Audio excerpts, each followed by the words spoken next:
ನೀವು ಯಾವತ್ತೂ ಕೂಡ ದೇವೇಗೌಡರ ಅಳಿಯ ಅನ್ನೋದನ್ನ ನಿಮ್ಮ ಲೈಫಲ್ಲೇ ಗುರುತಿಸ್ಕೊಳ್ಳಿಲ್ಲ ನೀವು. ಅದನ್ನ ಬಿಟ್ಟು ಡಾಕ್ಟರ್ ಸಿ ಎನ್ ಮಂಜುನಾಥ್ ಅವರು ಹೃದಯಕ್ಕೆ ಸಂಬಂಧಪಟ್ಟಂತ ವೈದ್ಯರು ಅನ್ನೋದನ್ನೇ ಜನ ನಿಮ್ಮನ್ನ ಗುರುತಿಸ್ಕೊಂಡು ಬಂದಿರೋದು.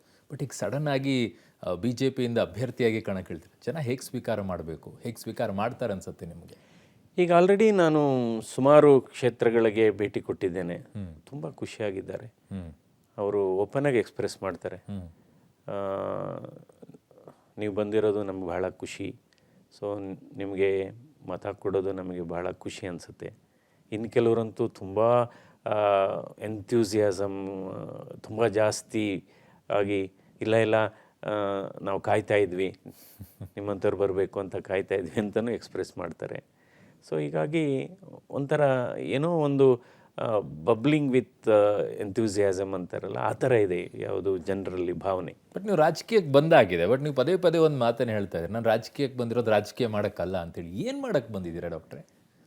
ಸೇವೆ ಮಾಡಲಿಕ್ಕೆ, ಒಳ್ಳೆ ಕೆಲಸ ಮಾಡಲಿಕ್ಕೆ, ಒಳ್ಳೆ ಸಲಹೆ ಕೊಡಲಿಕ್ಕೆ. ಎಲ್ಲರೂ ರಾಜಕೀಯಕ್ಕೆ ಬರ್ಬೇಕಾದ್ರೆ ಇದನ್ನೇ ಹೇಳ್ತಾರೆ. ಇಲ್ಲ. ಸೊ ಯಾಕೆಂದರೆ ನನ್ನ ಬ್ಯಾಕ್ಗ್ರೌಂಡ್ ಹಂಗೆ ಇದೆ. ಓಕೆ. ಅಂದರೆ ನಾನು ಅದೇ ರೀತಿ ನಡ್ಕೊಂಡ್ಬಂದಿದ್ದೀನಿ. ಸೊ ಅದೇ ರೀತಿ ಇಲ್ಲೂ ಕೂಡ ಮುಂದುವರಿಯುತ್ತೆ. ರಾಷ್ಟ್ರ ಮಟ್ಟದಲ್ಲಿ ನಿಮ್ಮ ಸೇವೆಯನ್ನು ನೀವು ವಿಸ್ತರಿಸಬೇಕು ಅಂತ ಹೆಜ್ಜೆಯನ್ನು ಇಡ್ತಿದ್ದೀರ. ಇದಕ್ಕೆ ರಾಜಕೀಯನೇ ಸರಿಯಾದಂಥ ದಾರಿ ಅಂತ ಅನಿಸ್ತಾ ನಿಮಗೆ? ಅಲ್ಲ, ಅಂದರೆ ಇದು ಒಂದು ದಾರಿ. ಓಕೆ. ಇದೇ ಒಂದು ದಾರಿ ಅಂತ ಹೇಳಲ್ಲ, ಇದು ಒಂದು ದಾರಿ ಅಷ್ಟೇ. ಸೊ ಬೇರೆ ಬೇರೆ ಮಟ್ಟದಲ್ಲೂ ಮಾಡ್ಬೋದು. ಸೊ ರಾಜಕೀಯನೇ ಬೇಕು ಅಂತ ಏನಿಲ್ಲ, ಬಟ್ ಬೇರೆ ಬೇರೆ ಮಟ್ಟದಲ್ಲೂ ಮಾಡ್ಬೋದು. ಡಾಕ್ಟರ್ ಮಂಜುನಾಥ್ ಅವ್ರು ಫೇಮಸ್ ಆಗಿರೋದು ಹೃದಯವಂತಿಕೆಗೆ, ಮಾನವೀಯತೆಗೆ. ಈ ಹೃದಯವಂತಿಕೆ, ಮಾನವೀಯತೆ ಗೆಲ್ಲಿಸುತ್ತಾ ಡಾಕ್ಟರ್ ಮಂಜುನಾಥ್ ಅವರನ್ನು? ಅಂದರೆ ಅದೊಂದು ಸ್ಮಾಲ್ ಕಾಂಟ್ರಿಬ್ಯೂಷನ್. ಓಕೆ. ಹೃದಯವಂತಿಕೆ ಅಥವಾ ನಮ್ಮ ನಡವಳಿಕೆ.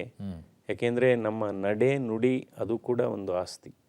ನಡೆ ನುಡಿ ಅಥವಾ ನಮ್ಮ ಸಂಸ್ಕಾರ ಅದು ಸ್ವಲ್ಪ ಸಹಾಯ ಮಾಡುತ್ತೆ. ಅದು ಒಂದೇ ಸಹಾಯ ಮಾಡಲ್ಲ.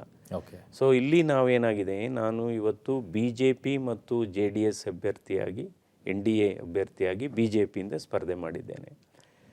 ಅವು ಎರಡೂ ಕೂಡ ಈ ರಾಜಕೀಯ ಅಥವಾ ಚುನಾವಣೆ ಪ್ರಕ್ರಿಯೆಯಲ್ಲಿ ನುರಿತಂಥ ಪಕ್ಷಗಳು.